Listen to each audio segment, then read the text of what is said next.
Board परीक्षा 2024 में शामिल होने जा रहे सभी छात्र छात्राओं को बहुत बहुत शुभकामनाएं। बच्चों के भविष्य को प्लान करते हुए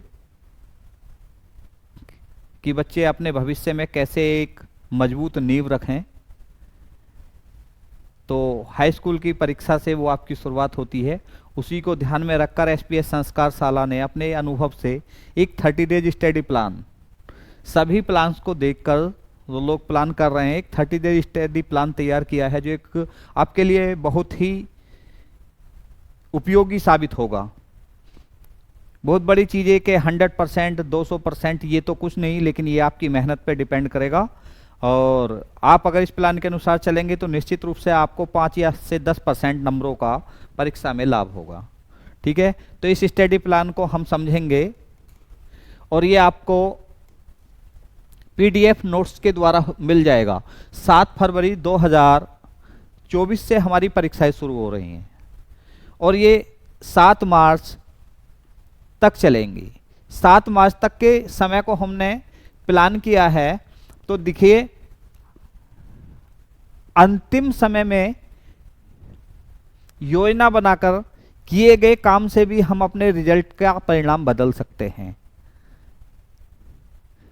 रिजल्ट को बदल सकते हैं। तो उसके अनुसार हमने 7 तारीख से 19 तारीख तक प्लान किया है। ये पहले तो 7 तारीख से 19 तारीख तक हमको सब प्रतिदिन प्रत्येक सब्जेक्ट पढ़ना है और ये हमने अपनी समय सारणी में बता दिया है कि आपको किस तरीके से बच्चों पढ़ना है। ठीक है, इसमें फिर उसके बाद में क्योंकि हमारा पेपर 22 तारीख में है तो हिंदी को भी प्रॉपर समय मिल जाए, तो फिर यहाँ से हम बाकी सभी सब्जेक्ट को पर डे पढ़ने से रोक देते हैं, क्योंकि रायता ना फैले उस तरीके से कि सारे सब्जेक्ट पर डे पढ़ेंगे तो हम कौन सा पढ़ें कौन सा नहीं, कुछ इस तरह से ना इल्झें। तो फिर हम 2 तारीख ये 20 तारीख से 20, 21 और 22 2 दिन हम हिंदी को देंगे। फिर उसके बाद में इसी तरीके से बच्चों हम ये हमारा यहाँ पर छुट्टी है 4 दिन की और हमारा 22 तारीख में पेपर होने के बाद में 23, 24, 25, 26 की छुट्टी है और फिर 27 तारीख में हमारा मैथ का पेपर है। तो इस तरीके से हम 4 दिन लगातार फिर मैथ पढ़ेंगे, फुल टाइम मैथ पढ़ेंगे।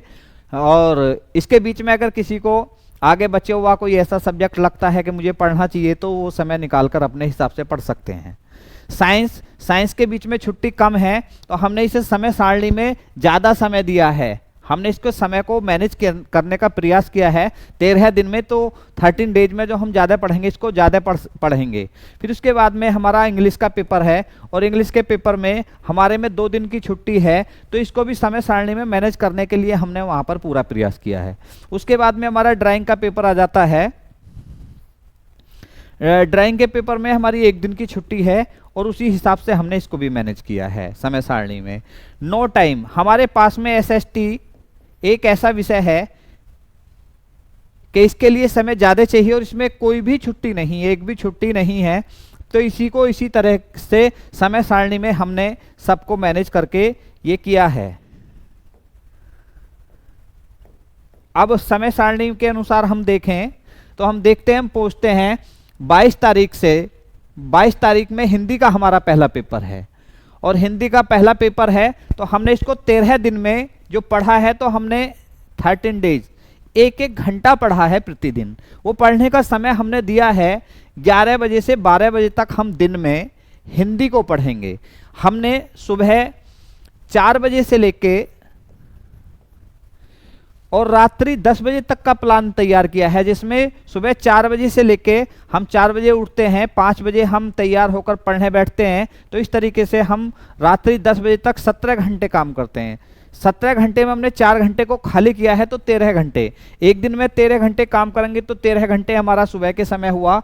बाद में हमारी इसमें 20, 21, 22 को हम पढ़ेंगे तो 2 दिन पढ़ेंगे 13 घंटे 26, और बाद के जो लास्ट का दिन है जिस दिन हम पेपर देने जाएंगे सुबह में 2 घंटे पढ़ेंगे। इस तरीके से हमारे इसको पूरी तरह से, क्योंकि अब हमारे पास समय कम है तो इस तरह से 41 घंटे बैठते हैं हिंदी के टोटल टाइम को पढ़ने के, क्योंकि इस समय पे हम दिनों में समय नहीं बांट सकते, केवल घंटों में बांट सकते, समय इतना कम रह गया।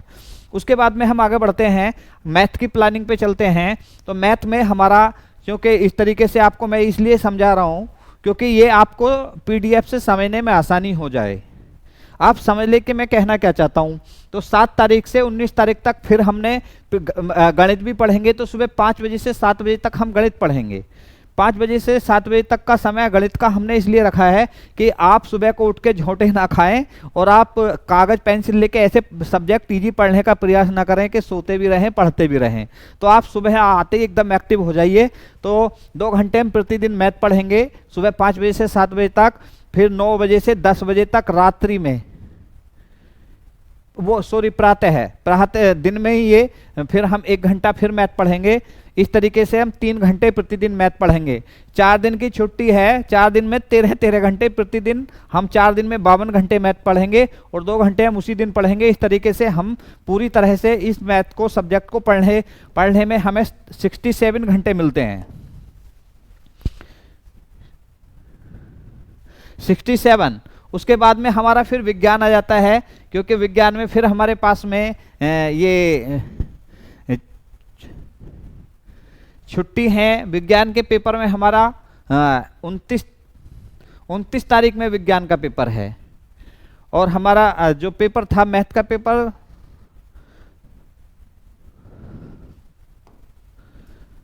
27 तारीख को था। तो 28 तारीख की छुट्टी है हमारे पास में, केवल 1 दिन की छुट्टी है, 1 दिन की छुट्टी है इस तरीके से हमारे पास में। तो इस तरीके से हमारे साइंस के लिए इतने 67 घंटे मिलते हैं। उसके बाद में हमारे पास में अंग्रेजी आता है। अंग्रेजी में 3 दिन की छुट्टी है।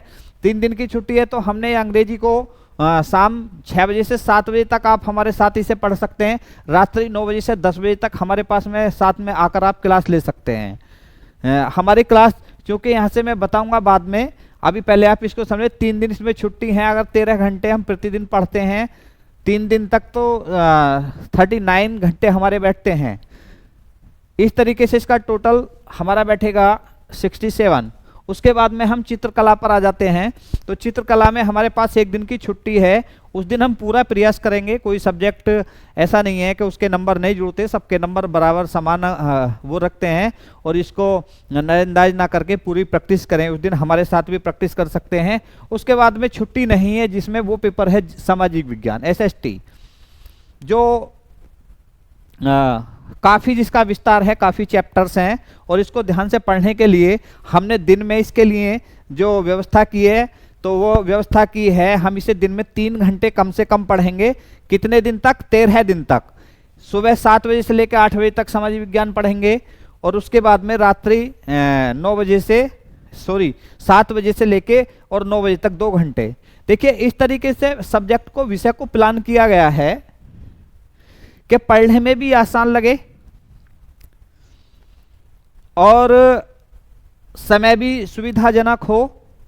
तो पूरी तरह से प्लान किया गया है। तो बच्चों मेरा मानना है कि आपके लिए ये बेस्ट प्लान के रूप में, और इसके बाद में जो हम करने जा रहे हैं आपके लिए, तो इसके लिए करने जा रहे हैं आपको प्रातः 4 बजे यहाँ से SPS संस्कारशाला के माध्यम से आपको नोटिफिकेशन पहुंच जाया करेगा।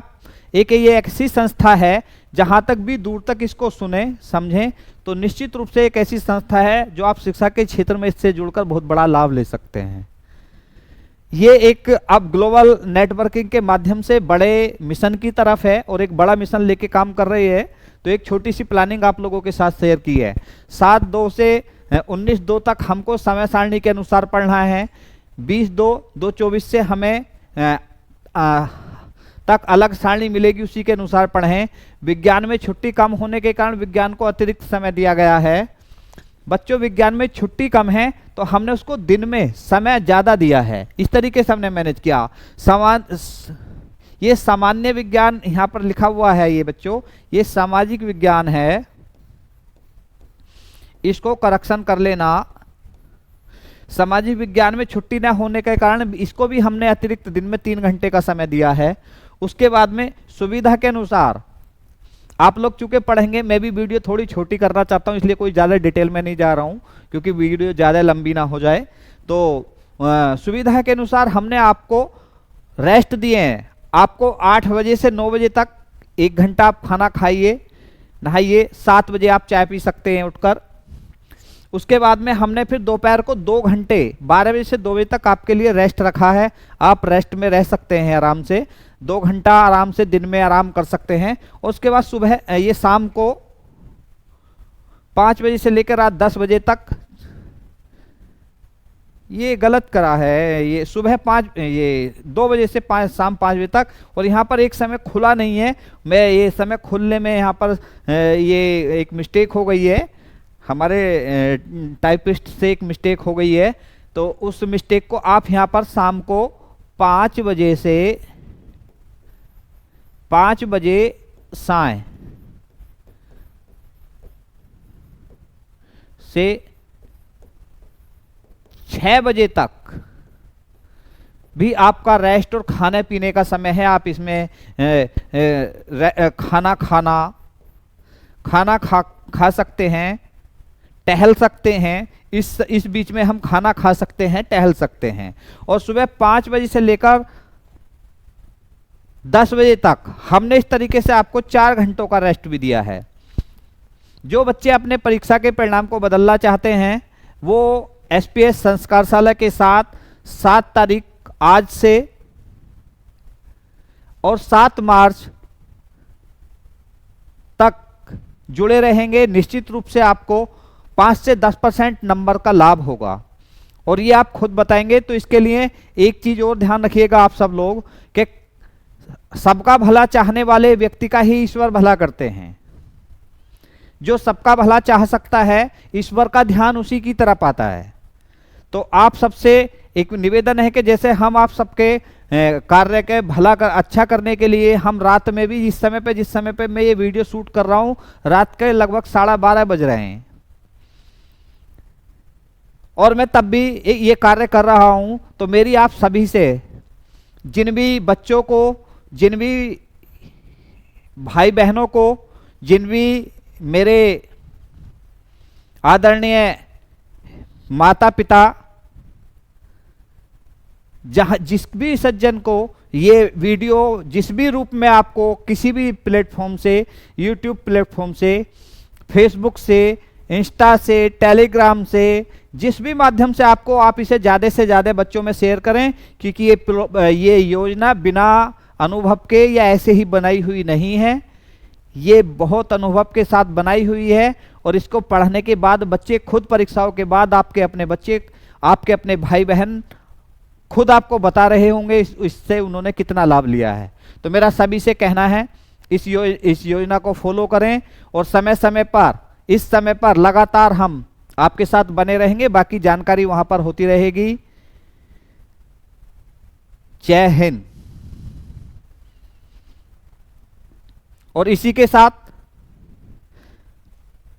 10 तारीख से, मैं बताना भूल गया हूं थोड़ा सा, 10 तारीख से सभी सब्जेक्ट के प्रैक्टिस सेट, जो सभी सब्जेक्ट के प्रैक्टिस सेट हमारी टीम आपको कराएगी, बेहतर से बेहतर ढंग से समझाने का आपको प्रयास करेगी। तो उसकी टाइमिंग हम सब्जेक्ट वाइज जो मेरी वीडियोज आएंगी, किस सब्जेक्ट को किस समय से पढ़ना है, वो उसमें आपको मिल जाएगा। जय हिंद।